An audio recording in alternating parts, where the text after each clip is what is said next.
বাংলার বাড়ি প্রকল্পের সূচনা করেছিল মমতা বন্দ্যোপাধ্যায় সরকার, কিন্তু সেই প্রকল্পের আয়তায় যারা বাড়ি পেয়েছেন তারা কি আদৌ যোগ্য তা যাচাই করতেই এবার জেলা শাসকদের কড়া নির্দেশ দিলেন মুখ্যমন্ত্রী শুভেন্দু অধিকারী।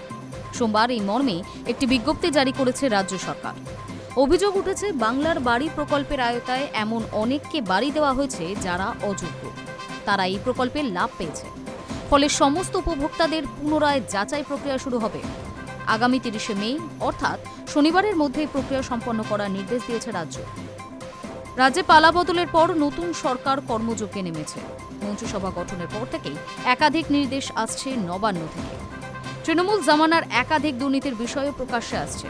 প্রচুর বৈঠক করেছেন শুভেন্দু।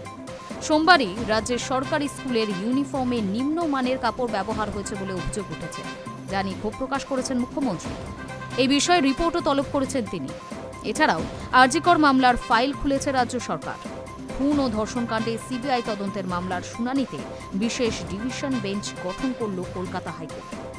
অন্যদিকে অভয়াকাণ্ডে সাসপেন্ড করা হয়েছে 3 আইপিএস অফিসারকেও। Hi news network.